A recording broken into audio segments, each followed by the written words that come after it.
ஆனா அரசியல் கட்சியில யாருமே கன்னு வச்சு அரசியல் கட்சியில் இருக்க வைக்க முடியாதுங்கண்ணா. இதெல்லாம் வாலண்டரி மெக்கானிசம். எங்களுடைய கை காசை செலவு பண்ணி நாங்க அரசியல் இருக்கோம். எங்களோட கேள்வி கேட்டீங்க பதில் சொல்றதுக்கு வெயிட் பண்ணணும். எல்லாருமே இங்க வந்து பப்ளிக்குக்காக வேலை பார்க்கிறோம். பிடித்தவரை பப்ளிக்குக்காக வேலை பார்க்க போறோம். அரசியல் கட்சியில் இருந்து இல்ல நம்ம வேற வேலை செய்யணும் அப்படின்னா அதை சமூக ஆர்வலராக சமூக இயக்கமாக மாற்றி அதே வேலையை பப்ளிக் செய்ய போறோம். அதான் அம்மா அவங்க கேட்ட கேள்விக்கு நேரடியா பதில் சொல்லிட்டேன். சுத்தி வளைச்சு இந்த கூட்டணி எப்படி அப்படின்னு சொல்லிங்கன்னா நான் எப்பவுமே நேரா பேசுறாள், எப்பவுமே பின்னாடி இருந்து நான் பேச மாட்டேன். இன்னும் நான் காத்திருப்பதற்கு தயார். பாரதிய ஜனதா கட்சியினுடைய தொண்டனாக பொறுத்திருப்போம், பார்ப்போம், என்ன நடக்கும் என்று அடுத்த சில மாதங்கள் கவனிப்போம். தமிழ்நாட்டுக்கு நல்லது நடக்கும் என்கின்ற ஒற்றை கருத்துல நிறைய பேர் ரிஸ்க் எடுத்திருக்கோம். நான் இல்ல, எத்தனையோ பேர். நான் ட்ரெடிஷனல் பொலிட்டீஷியன் கிடையாது. மாத்தி மாத்தி பேசுறதுக்கு மக்கள் அதை எங்கிட்ட எதிர்பார்த்தாங்கன்னா ஐ எம் சாரி. நான் 20 வயசுலேயே கரவேட்டி கட்டிட்டேன், 25 வயசுலேயே பூத் தலைவர் ஆயிட்டேன், 30 வயசுலேயே தலைவர் ஆயிட்டேன், 60 வயசு வரைக்கும் இருப்பேன். அந்த மாதிரி அரசியல் இல்ல. நான் 35 வயசுல வந்தேங்க, வேற இடத்துல இருந்து வந்த அரசியலுக்கு. அதனால எனக்கு மாத்தி பேச எல்லாம் தெரியாது, சபநாகரிகம் எல்லாம் தெரியாது, இடத்துக்கு தகுந்த மாதிரி எல்லாம் பேச தெரியாது. இப்போதைக்கு என் வேலையை பாக்குறேன். பத்திரிகை நண்பர்களை பார்க்கும்போது என் கருத்தை சொல்றேன். இன்னும் பொறுத்திருங்கள், சரியான நேரத்தில் நான் பேசுறேன். பதவி எதுக்கு நான் போடணும்? பதவி எல்லாம் வெங்காயம் மாதிரி நான் சொல்லிட்டேன். அதை உரிச்சிங்கன்னா ஒண்ணுமே இருக்காதுண்ணா. என்ன பதவி போடுவாங்க அண்ணா? ஒரு நிமிஷம், என்ன பதவி போடுவாங்க? என்ன அண்ணா? எனக்கு தமிழ்நாட்டுல சுத்தமான அரசியல், நேர்மையான அரசியல். இதுக்கு என்ன பதவி வேணும்? நான் பதவியில் இருந்த பொழுதே சொன்னது பதவிங்கிறது வெங்காயம் மாதிரி தான். இன்னைக்கு அதான் சொல்ல போறேன். என்னை பொறுத்தவரை சுத்தமான நேர்மையான, ஏன்னா உங்களுக்கு காலம் போயிட்டு இருக்கு, எனக்கு காலம் போயிட்டு இருக்கு. இன்னும் 10 வருஷம் போனச்சா தடி வச்சுதான் நீங்கள் நான் நடக்கணும். வயது இருக்கும் பொழுது, நரம்பு சரியாக இருக்கும் பொழுது அதெல்லாம் பேச முடியும். 60 வயசு இந்த மாதிரிலாம் நான் பேசிட்டு இருக்க முடியாது. கே நேரு ஊழல் பண்ணாரு, இவங்க ஊழல் பண்ணாரு, இல்ல லாரி வச்சு ஏத்திடுவானுங்க. அதனால இப்போதைக்கு அதை பேசுறேன். மாற்றம் நடக்கும் என்று நம்புகின்றேன்.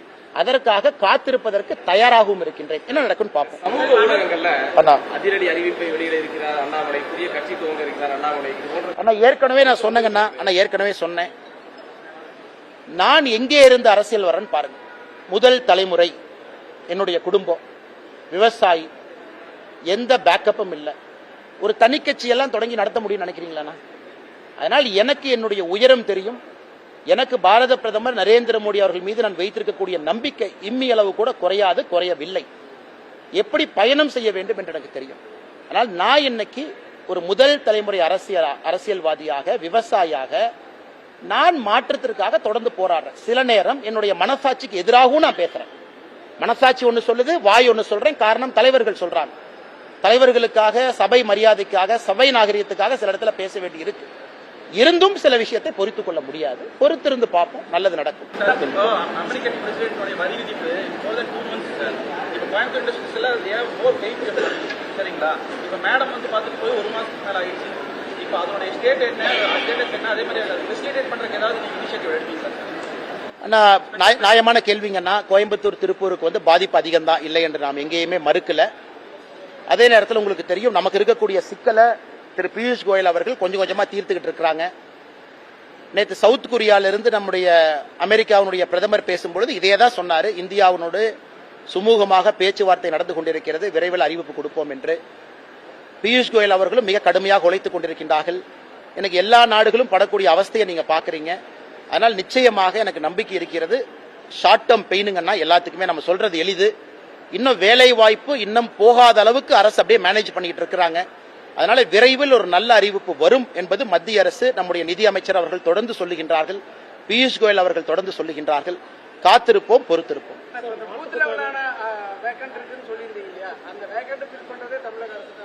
ஆமாங்கண்ணா. அதாவது பூத் லெவல் ஆபீசர் BLO தமிழ்நாட்டில் இன்னைக்கு எலெக்ஷன் கமிஷன் கொடுத்திருக்கபடி 66,537 பூத். அப்ப 66,537 பூத்துக்கு அத்தனை BLO போடணும். அவங்க எல்லாம் ஒரு கவர்மெண்ட் ரேங்க்ல இருப்பாங்க. SDM குறிப்பா நம்முடைய தாசில்தாருக்கு மேல இருக்கிறவங்க, அவங்க இன்னைக்கு ஒரு சட்டமன்றத்துக்கு போடணும். அதையெல்லாம் விரைவில் செய்ய வேண்டும் என்று தேர்தல் ஆணையம் CEO சொல்லியிருக்கிறாங்க, தமிழக அரசுக்கு சொல்லியிருக்கிறாங்க. அதனால் விரைவில் செய்வார்கள் என்று நம்புவோம்.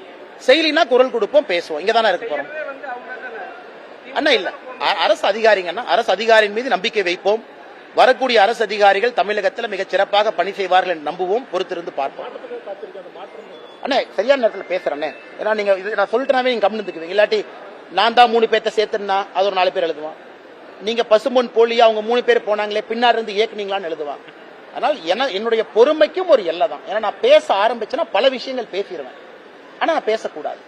அதனால் எதுக்கு இந்த கருத்தை நான் தெளிவா சொல்லிட்டேன்னா, ஊகத்திற்கு இடம் கொடுக்க வேண்டாம் என்பதற்காக சொல்லிட்டேன். நானும் எதற்கும் பொறுப்பில்லை, அதாக தானாக நடக்கிறது. அப்படி இருக்கும் பொழுது எல்லாத்துக்கும் நான் தான் காரணம் பேசுவாங்க.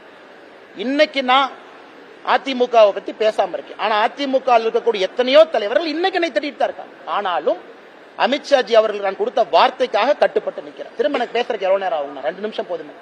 நான் கொடுத்த வார்த்தைக்காக அமைதியாக இருக்கின்றேன். ஒரு வார்த்தையை கொடுத்திருக்கேன், அதுக்காக அமைதியா இருக்கணும். ஆனால் என்னை பொறுத்தவரை எல்லோருக்குமே ஒரு லட்சுமண் ரேகா இருக்கு, எல்லோருக்குமே ஒரு எல்லை இருக்கு. அந்த எல்லையை கடக்க கூடாது என்று இருக்கின்றேன். காலம் வரும்போது நான் பேசுறேன். ஏன்னா கோயம்புத்தூர்ல இருந்து சென்னைக்கு பிளைட்ல போலாம், ட்ரெயின்ல போலாம், கார்ல போலாங்கன்னா பிளைட்ல போகும்போது அவர் வர்றாரு, பாக்குறேன். 2 முறை அவரை சந்திருக்கின்றேன். 2 முறை விமானத்துல தான் சந்திச்சிருக்கிறேன். ஏற்கனவே சொன்னேன், அன்னை கடந்த முறை தூங்கிட்டாரு, நான் முழிச்சிருந்தேன். அப்புறம் வரும்போது அண்ணன் எந்திரிச்சு வெளியே வந்தாங்க. எதுவுமே பேசுறதுக்கான வாய்ப்பு இல்லை, ஜெனரலா தான் பேசணும்னு. அவருடைய அரசியல் வாழ்க்கை அவருடையது, என்னுடைய அரசியல் வாழ்க்கை என்னுடையது.